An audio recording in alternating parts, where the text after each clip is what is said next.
I think we're ready, inshallah.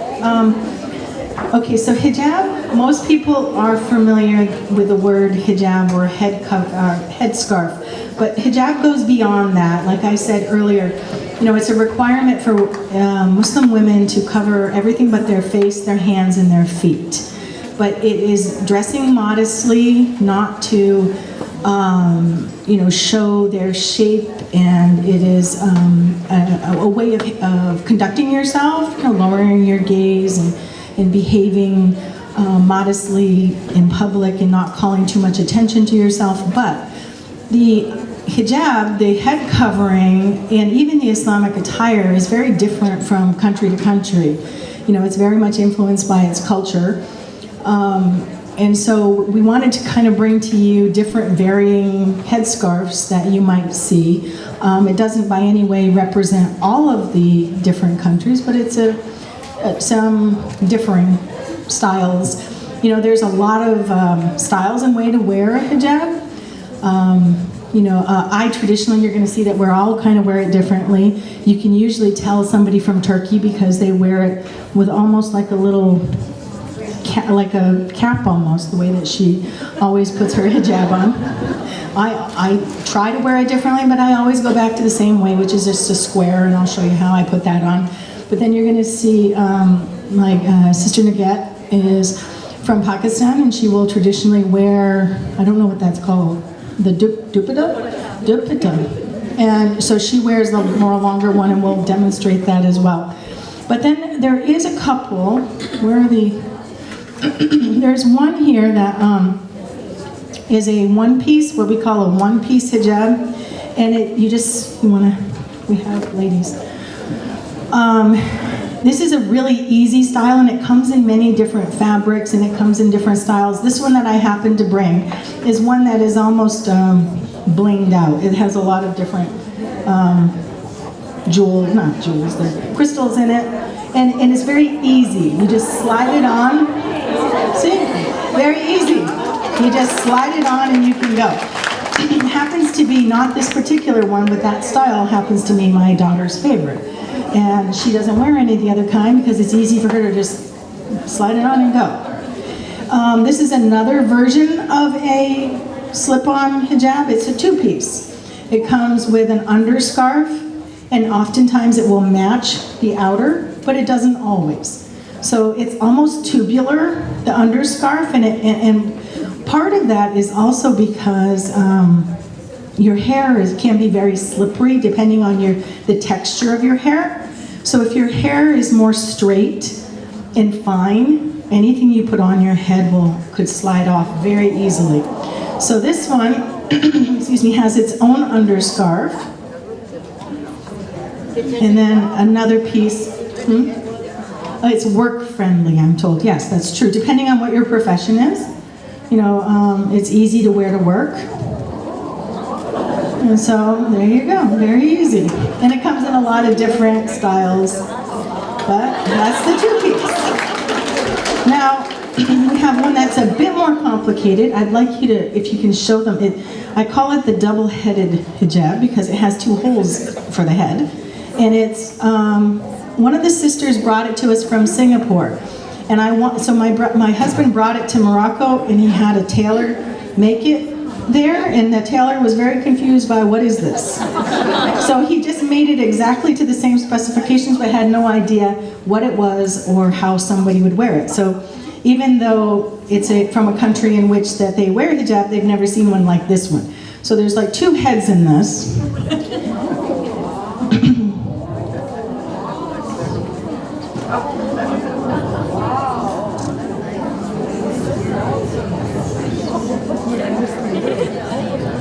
And then you don't need an underscarf because it makes its own underscarf.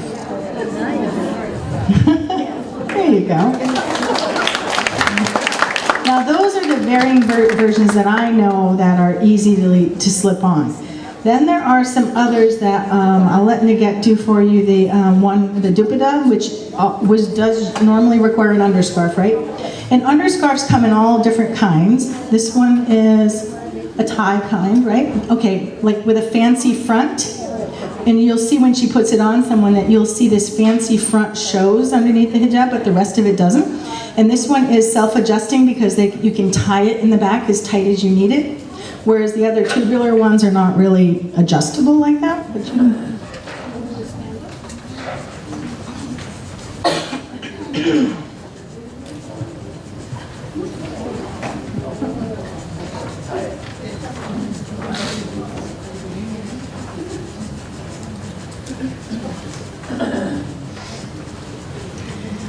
now, some of the women, when they put on this over scarf, they just wrap it and tuck it, and they don't need pins. And I think, okay, this one, where she's using a pin. And this is like a hijab pin, right? Yeah, it's like a straight pin, kind of like a safety pin with a little bit fancier, but it's plastic. And it holds the hijab together at the base of your neck so it's not slipping and sliding all over the place. Very nice. And then, okay. Oh, I brought the wrong color though. All right, do you have a long one? No. Okay. I'm going to show you a treat that I just got introduced to. Is this? Okay, that's good. Okay, so I have a friend from Turkey who I was at her house, and she was wearing this crazy thing on her head. And when you put it on, it's an underscarf that has all this lace at the top. And you want to demonstrate for us? So this one too ties in the back, so it's self-adjustable. If you can you help her, Phyllis?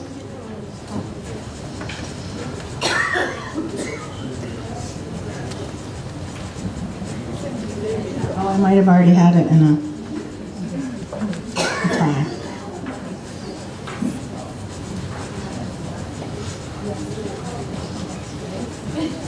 You want to hold it in the front for her? Yeah, so you see it's kind of crazy in the back, right? But you're not going to see that because it gets covered up. And what that does is it allows some height to your hijab. So that's why I said there's a lot of different styles depending on what you're trying to accomplish. Yeah. Yeah, sure. And it's a lot easier to put it on yourself than it is on another person.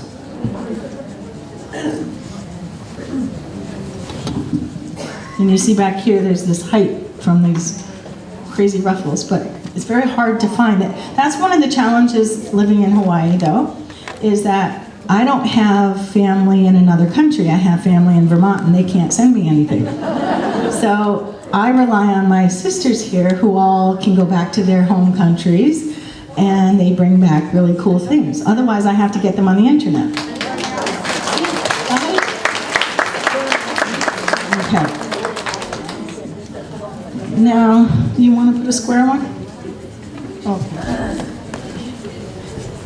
Now, there are some women who don't have to wear underscarves, but typically you'll find Muslim women do. You just might not see them. Like, you wouldn't see mine in this style, but I am wearing one, and it's because my hair is slippery and it will just slide back.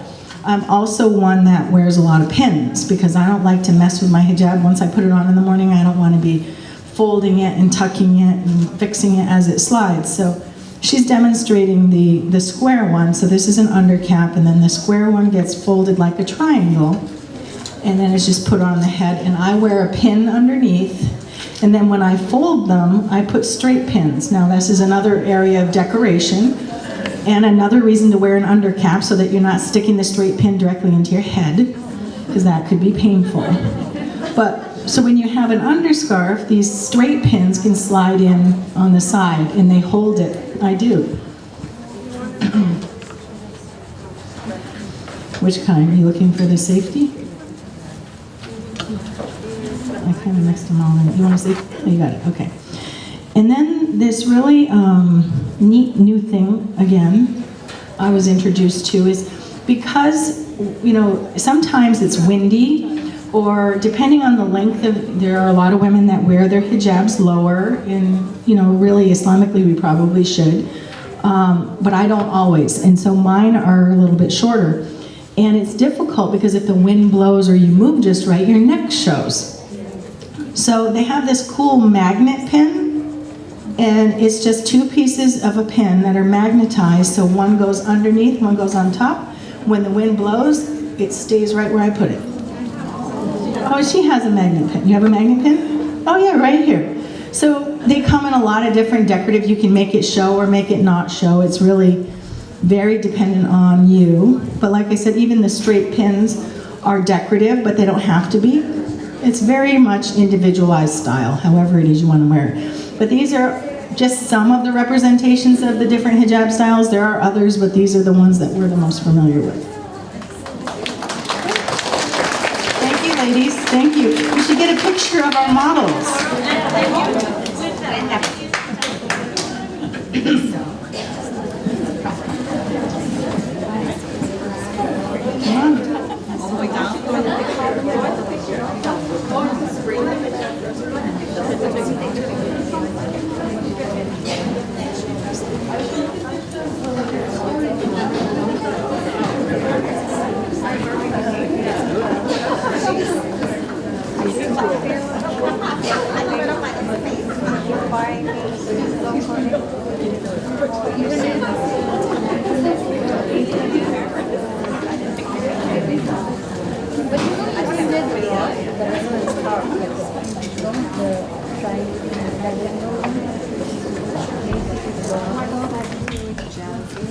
Hi everybody, I'm Esma.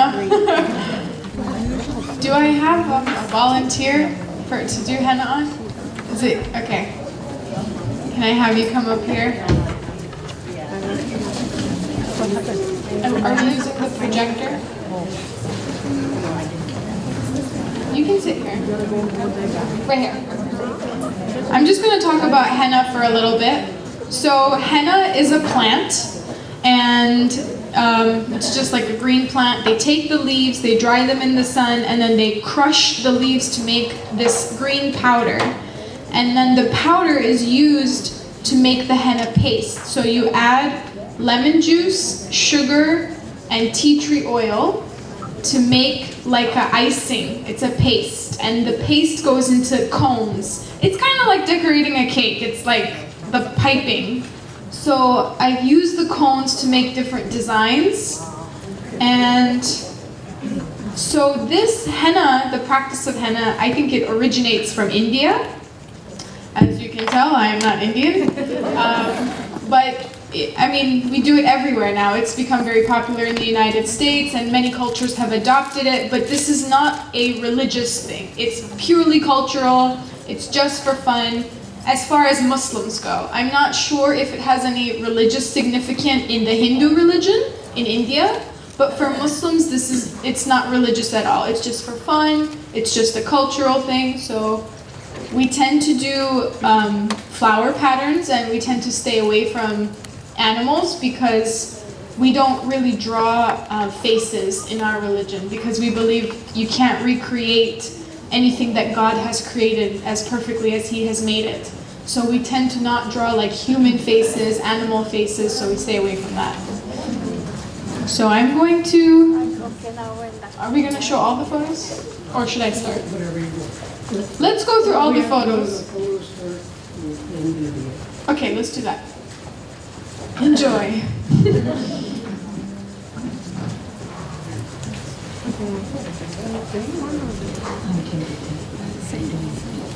You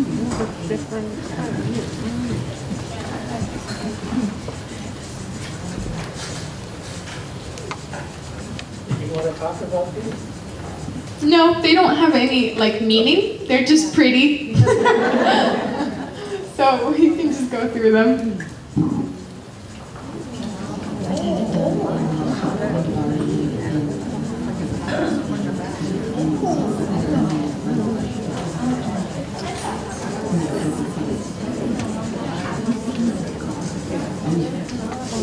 So once the paste goes onto the hand, it needs to dry.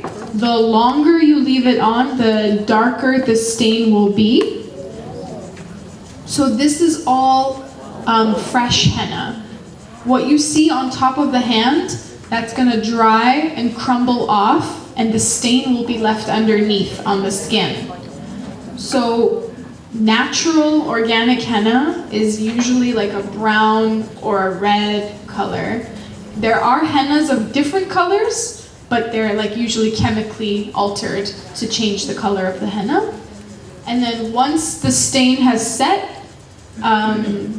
it'll be there for about a week, maybe 7 to 10 days. It's on your skin, so the more you sweat and the more you shower, it's gonna come off faster, of course, yeah. It won't smear, so I have, can we turn the lights back on?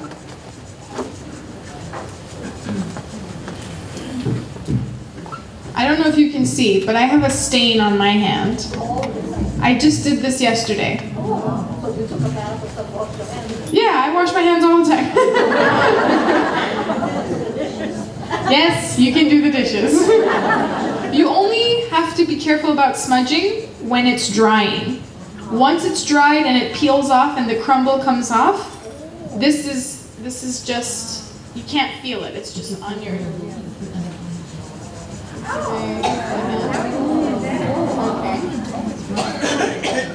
It's very simple. I did it really quickly yesterday. Okay. Okay, I'm gonna put this down. Any questions? From my head. It's freehand. So I'm gonna show you right now on her. Because I've been doing it for a long time, like I memorize pieces of designs, and then I can put them together to make new designs. So some of it is from memory, from just doing it for so many years. Okay. Any other questions?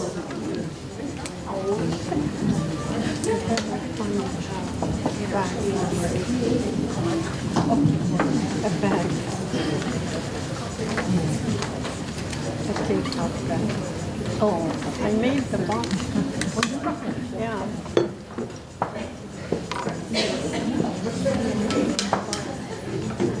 The paper. I made it.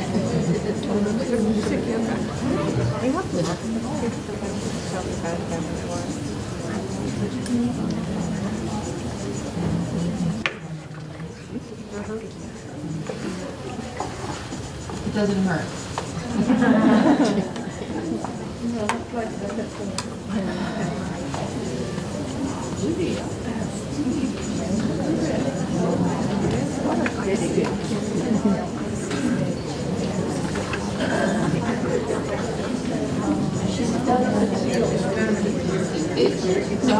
It's just cool, you know. Nothing. It's cool. Doesn't hurt.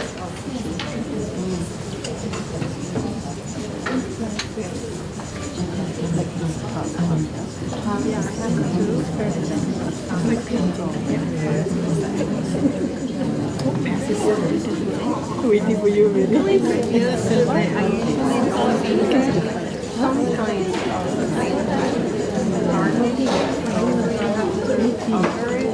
Yeah, if you don't use it. Cover like paper.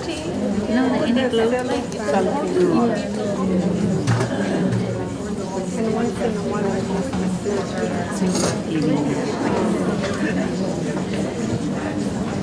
I have trays too, but I don't use them to clean them all the time. You know, we used to bring the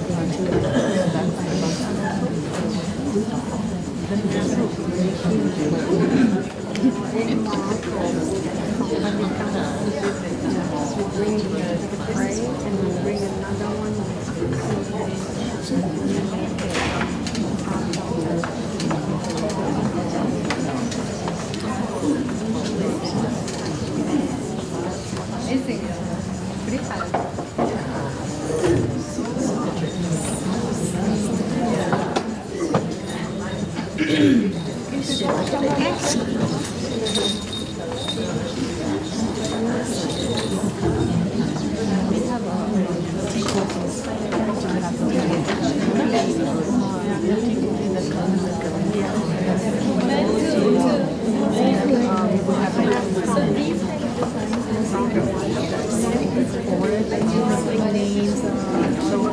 We have such little bit of kindness. then I need Okay, we don't have too much time left, and we have three activities planned. So this is it. Esma's going to continue doing henna, and if you would like to have her do henna on you, or do a henna design on you, or if you would like to just cluster and watch her, or sit and watch it on the screen, you could do that. Oh, we have another person too, so, all right. Okay, thank you. We also have Claire Uehara from Jikowen, and we have furoshiki for everybody to show. Claire will show us how to tie it, so if you go over to this area, Claire will help you learn how to do that. And we have gifts, Claire and Joanne. We have gifts for everybody to take home. And then in the back we have 3 tables of origami, a crane, a lotus, and a box. So if you'd like to do that, and if there's more food, you can help yourself to food. So watch what she's doing, go do stuff yourself, and have fun and enjoy, and try to spread yourselves around so that everybody's not in one place. 1 furoshiki per person, so be sure you get one, and be sure you get a gift.